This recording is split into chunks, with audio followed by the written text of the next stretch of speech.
Welcome to Kollywood film. இன்னைக்கு நாம தலைவர் தம்பி தலைமையில் அப்படிங்கிற படத்தோட கதையை பத்தி பார்க்க போறோம். இந்த படத்தோட கதை என்னன்னு பார்த்தோம்னா, படம் ஆரம்பிச்ச உடனே ஒரு கல்யாண வீடை காட்டுறாங்க. கல்யாண ஏற்பாடெல்லாம் படத்தோட ஹீரோ தடபடலாம் பிரம்மாதமா பண்ணிக்கிட்டு இருக்காரு. இந்த நேரத்துல பக்கத்து வீட்டுல குடியிருக்கக்கூடிய தம்பி ராமையாவோட அப்பா தவறிடுறாங்க. மட்டும் இல்லாம தம்பி ராமையா குடும்பத்துக்கும் இளவரசு குடும்பத்துக்கும் ஏற்கனவே ஒரு பெரிய பகை மெயின்டைன் ஆயிட்டு இருக்க நேரத்துல இதை ஷாக்கா வச்சுக்கிட்டு தம்பி ராமையா அடுத்த நாள் கல்யாண முகூர்த்தமா இருக்கக்கூடிய 10:30 மணிக்கு தான் அப்பாவோட பணத்தை எடுப்பேன் அப்படின்ட்டு சொல்லி ஸ்ட்ரிக்டா சொல்லிடுவாரு. எவ்வளவோ ஜீவா பேசி பார்த்தோம், முடியாது அப்படிங்கிற மாதிரி ஆயிடுது. வேற வழி இல்லாம இவர்கிட்ட இளவரசிட்ட பேசி பார்க்கிறாரு ஜீவா. அண்ணே, நீங்க ஒரு கல்யாண மண்டபத்துல எங்கேயாவது வச்சுக்கலாம் நானேன்னு சொல்லி பாக்குறாரு. இல்ல தம்பி, பரம்பரையா காலகாலமா எங்க வீட்டு ஃபங்க்ஷன் எல்லாம் வீட்டுல வச்சுதான் பண்ணிட்டு இருக்கோம். இந்த மாதிரி மண்டபத்தெல்லாம் நான் புக் பண்ணிட்டு இருக்க முடியாது அப்படின்னு ஸ்ட்ரிக்டா சொல்லிடுறாரு. இந்த ரெண்டு பிரச்சனைக்கும் நடுவுல பஞ்சாயத்து தலைவரா இருக்கக்கூடிய ஜீவா எப்படி சமாதானம் பண்ண வைக்கிறாரு. இந்த கல்யாணம் சரியா நடக்குதா, இந்த காரியங்கள்லாம் சரியா நடக்குதா, இந்த துக்க விசேஷம் இந்த கல்யாண விசேஷம் ரெண்டுல எது தலைவர் தம்பி தலைமையில நடக்கு அப்படிங்கிறது தான் இந்த படத்தோட மீதி கதை. இந்த படத்தோட கதை அப்படிங்கிறது ஒன்லைன் ஸ்டோரி, இப்படி ஈஸியா சொல்லிடலாம்.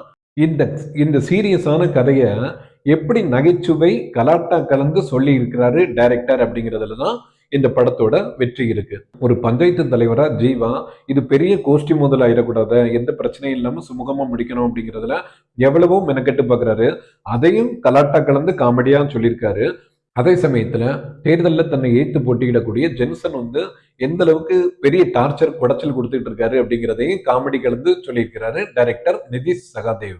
பொண்ணோட அப்பாவா வரக்கூடிய இளவரசு, பக்கத்து வீட்டுக்காரரா இருக்கக்கூடிய தம்பி ராமையா, இவங்க எல்லாருக்குமே நடிப்புங்கிறது அல்வா சாப்பிட்ற மாதிரி. கூட எம்எஸ் பாஸ்கரை சொல்லலாம். இந்த படத்துல எம்எஸ் பாஸ்கர் இல்லை அப்படிங்கிறது ஒரு பக்கம் இருந்தாலும் இவங்க எல்லாருக்குமே நடிப்புங்கிறது அல்வா சாப்பிட்ற மாதிரி பிச்சு உதறிடுவாங்க. ஜீவாவோட நடிப்பு பார்த்து நீண்ட காலம் ஆனதுனால கூட இருக்கலாம், அவரோட நடிப்பு கொஞ்சம் மிகைப்படுத்தப்பட்ட மாதிரி தெரியுது. மச்சி ஒரு குவார்டர் சொல்லேன் அப்படின்ட்டு யதார்த்தமா கேட்கிற மாதிரி காட்சி அமைப்புகள் இல்லாதது ஒரு குறையா சொல்லலாம். அதே சமயத்துல தம்பி ராமையோட அப்பாவா வரக்கூடிய கேரக்டர் உடம்பு சரியில்லாத நேரத்துல ஒரு குவார்டர், அதாவது ஒரு கட்டிங் எடுத்து அப்படியே குடிச்சிட்டு மறுபடியும் படுக்கையில் அப்படி படுத்து கிடக்கிறது நல்ல கலகலன்னு இருந்துச்சு. தியேட்டர்ல நல்லா எல்லாருமே என்ஜாய் பண்ணி பார்த்தாங்க. இப்போ தமிழ் சினிமாவை தவிர்த்து கேரள சினிமாவாகட்டும், கன்னட சினிமாவாகட்டும், ஹிந்தி சினிமாவாகட்டும், தெலுங்கு சினிமாவாகட்டும் எல்லாருமே பேன் இண்டியா லெவல்ல படம் எடுத்துக்கிட்டு இருக்காங்க. தற்போதைய சூழ்நிலையில தமிழ் சினிமால பெரிய வெற்றி படம் அப்படிங்கிற மாதிரியும் நல்லா இருக்கு, பிரமாதமா இருக்கு அப்படிங்கிற மாதிரியும் பெரிய லெவலான படங்கள் எல்லாம் ஒன்றும் வரல. இந்த மாதிரி சின்ன பட்ஜெட் படங்கள் தமிழ் சினிமாவோட மரியாதையை காப்பாத்திக்கிட்டு இருக்கு அப்படிங்கிறது தான் கண்டிப்பான உண்மை. இப்பெல்லாம் தமிழ் சினிமால ஜாதி மதம் அரசியல் கலக்காத தமிழ் சினிமாவே ரொம்ப பார்க்க முடியல, ரொம்ப ரேரு. அதனால நண்பர்களே, இந்த மாதிரி படங்கள் கண்டிப்பா தியேட்டர்ல போய் பார்த்து என்ஜாய் பண்ணலாம். இதெல்லாம் இல்ல, இதை விட எனக்கு பெரிய லெவலான காமெடி தான் நான் சிரிப்பேன், இந்த மாதிரி சின்ன சின்ன காமெடிலாம் பண்ணா நான் சிரிக்க மாட்டேன் அப்படின்னு சொல்றவங்களுக்கு இந்த படம் கொஞ்சம் போர் அடிக்கும். இந்த படத்துல வரக்கூடிய கல்யாண மாப்பிள்ள மார்த்தாண்டம் சைடு அப்படின்னு சொல்றாங்க.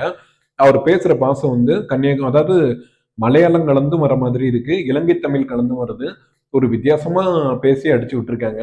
அது கொஞ்சம் நெருடலா இருந்த மாதிரி இருக்கு. மற்றபடி இந்த படத்துல குறைன்னு பார்த்தோம்னா, சாதாரண சின்ன பிரச்சனையை இவ்வளவு தூரத்துக்கு கொண்டு போகணுமா அப்படிங்கிறது கேள்விக்குறி மாதிரி இருந்தாலும், இடையில டெரரிஸ்ட் எல்லாம் வந்துருந்தாங்க.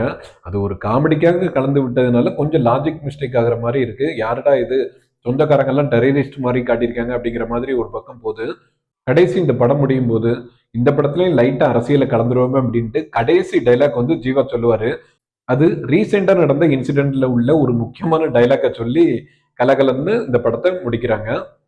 மொத்தத்துல இந்த படம் எப்படி இருக்குன்னு பார்த்தோம்னா, ஆபாசம் இல்லாத ஃபேமிலியா எல்லாரும் போய் பார்க்கக்கூடிய அளவுக்கு இருக்கு. 1.25 மணி நேரம் படம் ஓடினாலும் அதை சொல்ல வேண்டிய விஷயத்த கரெக்டா சொல்லி முடிச்சதுல டைரக்டர் ஜெயிச்சிருக்காரு. மட்டும் இல்லாம இந்த படம் ஜனநாயகன் படத்துக்காக ஜனவரி 30ஆம் தேதி தான் ரிலீஸ் ஆகிறதா இருந்துச்சு.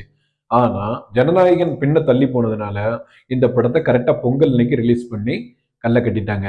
நண்பர்களே, அடுத்த நிகழ்ச்சியில் பார்க்கும் வரை ஒரு சின்ன பிரேக்.